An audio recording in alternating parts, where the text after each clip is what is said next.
ओम शांति।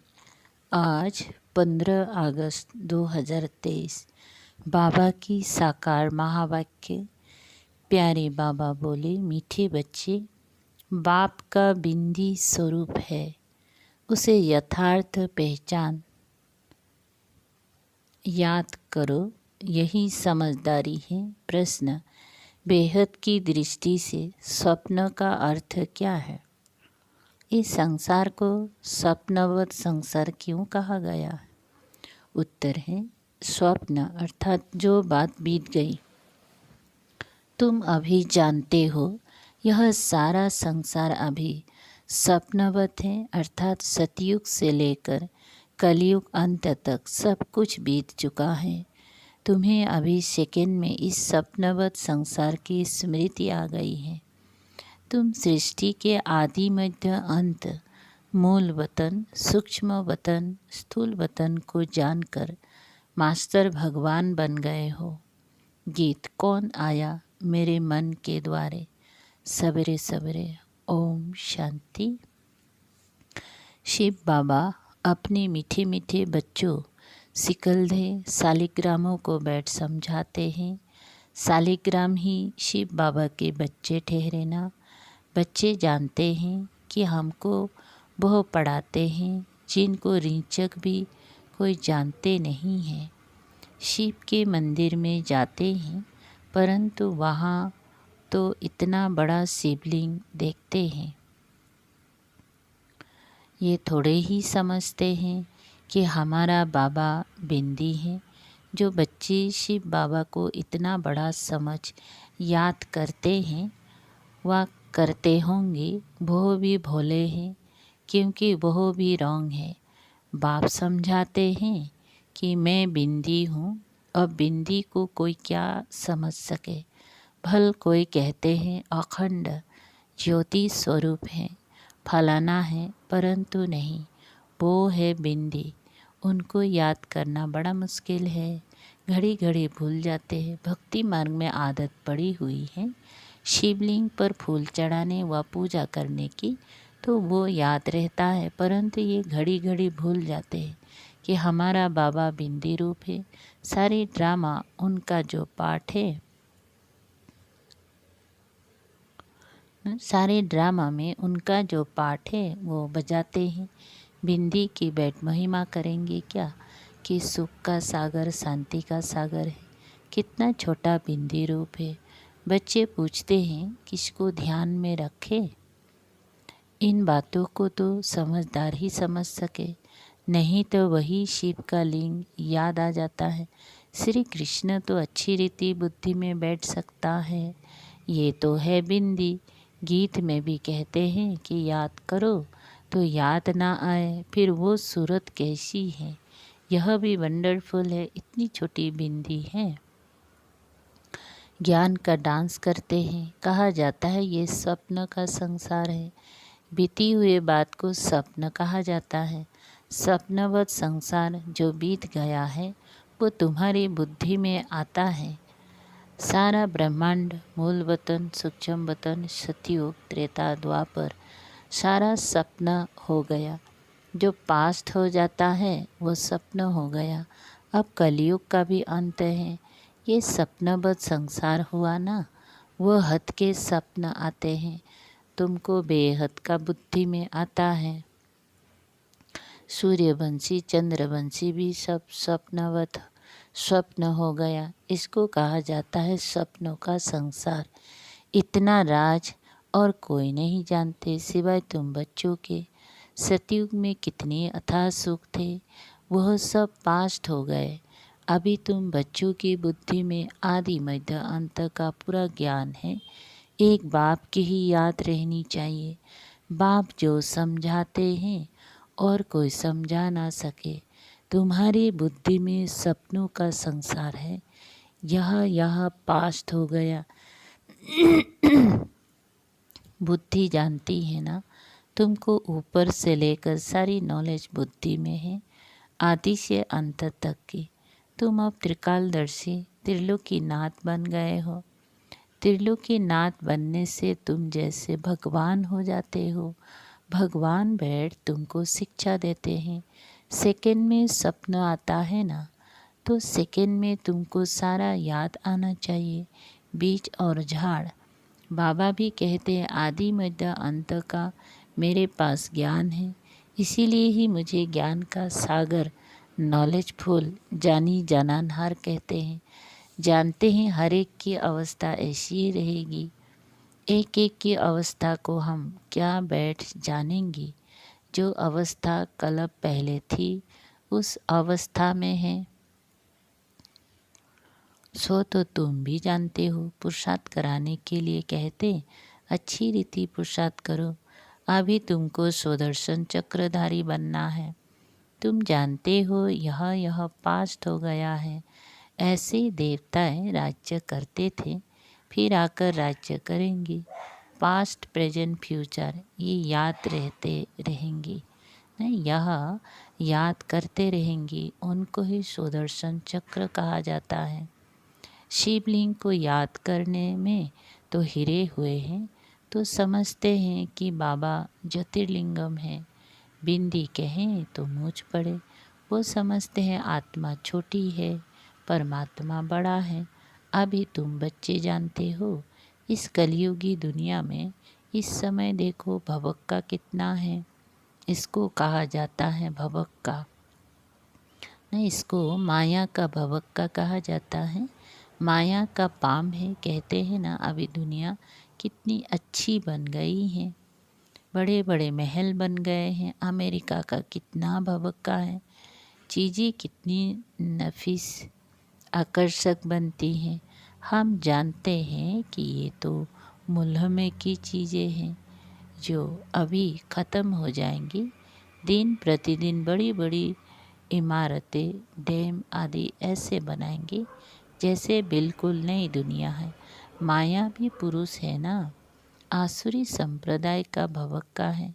ये सब है तिलस्म जादू, अभी गया की गया। बड़े बड़े साइंस घमंडी जो हैं उन्हों की बुद्धि में है कि ये सब ख़त्म हो जाएंगी। एक दो को कह देते हैं तुम इंटरफियर ना करो, नहीं तो सब ख़त्म हो जाएंगी। अमेरिका अपने को बलवान समझता है, तो ज़रूर सेकंड नंबर में भी कोई होगा जो सामना करे। गाया हुआ है तो बिल्ली लड़ते हैं। यादवों ने अपने कुल का विनाश किया, तो वो दो बिल्ली हुए ना। वही प्रैक्टिकल हो रहा है। तुम बच्चे जानते हो, आगे भी इस समय तुमने ही नॉलेज ली थी, अब भी ले रहे हो। बाप आकर सारी नॉलेज समझाते हैं। जैसे बाप की बुद्धि में है, वैसे तुम बच्चों की बुद्धि में भी है। शिव कहा जाता है बिंदी को। आत्मा में भी सारा पाठ है, तुम्हारा है ऑलराउंड पाठ। सतयुग से लेकर कलयुग तक। सतयुग त्रेता में तुम जब सुख भोगते हो तो उस समय बाप का कोई पाठ नहीं। बाप कहते हैं कि मेरे से भी तुम्हारा जास्ती पाठ है। तुम सुख में रहते हो तो मैं निर्वाण धाम में हूँ, मेरा कोई पाठ ही नहीं है। तुमने ऑलराउंड पाठ बजाया है तो थके भी तुम होंगे, इसीलिए लिखा हुआ है चरण दबावे। बाबा कहते बच्चे तुम थक गए होंगे, तुमने आधा कल्प भक्ति की है, दर दर धक्के खाए हैं। भक्ति मार्ग में भटकते भटकते तुम थक जाते हो, फिर बाप आकर उजरा देते हैं, पुजारी से पूज्य बना देते हैं। तुम जानते हो हम सो पूज्य थे, फिर पुजारी बने हैं। ऐसे नहीं कि परमात्मा आप ही पूज्य, आप ही पुजारी है, नहीं, हम ही बनते हैं। भारत ही अविनाशी खंड गाया जाता है। भारत है शिव बाबा की जन्मभूमि। जन्मभूमि पर ही मनुष्य कुर्बान होते हैं। अंग्रेजियों ने भी देखो कितना माथा मारा जन्मभूमि के लिए, फॉरेनर्स को बाहर निकाल दिया। यह जन्मभूमि स्वर्ग थी, फिर 5 विकारों रूपी माया ने आकर हप किया है। हम रावण को बड़ा दुश्मन समझते हैं। ये कोई भी थी नहीं। समझते कि यह कोई भी नहीं समझते कि बड़े से बड़ा दुश्मन माया रावण है, जो हमारी रजाई खा गया है। ये जैसे कि गुप्त चूहे माफी फूंक देता और काटता रहता, जो किसी को पता भी नहीं पड़ रहा है। काटते काटते एकदम देवाला मार दिया है। किसी को पता नहीं है हमारा राज्य भाग्य छीन लिया है। कोई को पता नहीं है हमारा दुश्मन कौन है। हम कंगाल कैसे बने। माया बड़ा चूहा है, आधा कलब खाते खाते भारत को कोड़ी जैसा बना दिया है। बड़ा ही बलवान है। अभी फिर तुम चुपके से उस पर जीत पा रहे हो। तुम जानते हो कि हम कैसे गुप्त रीति राज्य लेते हैं। जैसे गुप्त रीति गंवाया है, फिर लेते भी गुप्त रीति से है। कोई भी नहीं जानते। अभी फिर इस पर जीत पानी है। कितनी महीन राज है। बाबा की मदद से हम फिर से राज्य भाग्य लेते हैं। कोई हाथ पांव नहीं चलाते हैं। गुप्त रीति से हम अपना बेहद के बाप से वर्षा लेते हैं। जो आधा कलब रहेगा वो चूहा माया तो आहिस्ते आहिस्ते खाता है, और तुम अभी राज्य एक ही बार ले लेते हो। 21 जन्मों के लिए 84 जन्मों का राज भी तुमको समझाया गया है।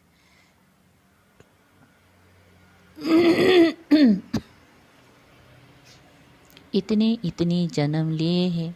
तुम जानते हो सतयुग में हमारी आयु बहुत बड़ी थी, फिर अपवित्र भोगी बनते हैं तो द्वापर कलयुग में 63 जन्म लेते हैं। ये बाबा बैठ समझाते, कलब कलब माया ऐसे राज्य लेती हैं, फिर हम उनसे लेते हैं। गीत में गाते तो है, कौन देश से आया कौन देश है जाना, परंतु समझते नहीं हैं। तुम तो जानते हो आत्मा किस देश से आई है, क्यों आई है। सारा चक्र बुद्धि में है। सारे ड्रामा में हीरो हीरोइन पार्ट है शिव बाबा का। शिव बाबा के साथ पार्टधारी कौन कौन है। पहले पहले जन्म देते हैं ब्रह्मा विष्णु शंकर को, फिर तुम बच्चों को। तुम बाप के साथ मददगार ठहरे। बाप अपना पार्ट बजाकर अपने धाम चले जाते हैं, और तुम मददगारों को भी साथ में मुक्ति धाम में ले जाते हैं। तुम मुक्ति धाम जाकर फिर जीवन मुक्ति में चले जाएंगे। कितना अच्छी रीति बुद्धि में रखना चाहिए। तो ये है सपनों का संसार जो बीत गया। तुम जानते हो कि सतयुग त्रेता में देवी देवताएं रहते थे, अभी नहीं है। जीत का कितना गुह्य राज है। कैसे सपनों का संसार बुद्धि में लेकर बैठे हैं। सारा चक्र कैसे फिरता है। जो नॉलेज बाबा में है वह हमारे में भी है। बेहद के बाप में ही यह सारी बेहद की नॉलेज है। बच्चे जानते हैं यह भी सपना हो जाएगा। यह बड़ी समझने और समझाने की बातें हैं। सतयुग त्रेता में ये बातें किसी की बुद्धि में होती नहीं। गुह्य पॉइंट्स मिलती रहती हैं। बुद्धि में सारा चक्र रहना चाहिए। भक्ति मार्ग क्या है, कब से शुरू होता है, इससे कुछ भी फायदा नहीं हुआ। भक्ति करते करते नुकसान में ही आ गए हैं। अब फिर से तुम कोड़ी से हीरे जैसा बनते हो। माया कोड़ी मिसाल बना देती है। बाबा ज्ञान डांस सिखलाते हैं, फिर वहाँ जाकर तुम डांस करेंगे। ये बातें बड़ी वंडरफुल, जानने लायक है। यहाँ के रस्म रिवाज वहाँ बिल्कुल नहीं होते। वो है ही वाइसलेस वर्ल्ड। वहाँ माया का नाम निशान नहीं होता। पहले तुम बाप को याद करो, वर्षा तो ले लो, बाकी वहाँ की रस्म रिवाज जो होगी वो चलेगी। वहाँ की रस्म रिवाज सब नहीं होगी। वहाँ ये उत्सव आदि होंगी नहीं। यहाँ गमी उदासी रहती है। तब सात माना मतलब उत्साह दिलाने वाले उत्सव मनाते हैं, वहाँ तो नित्य है ही सात माना। रोने की दरकार नहीं रहती, उत्सव मनाने की बात नहीं रहती।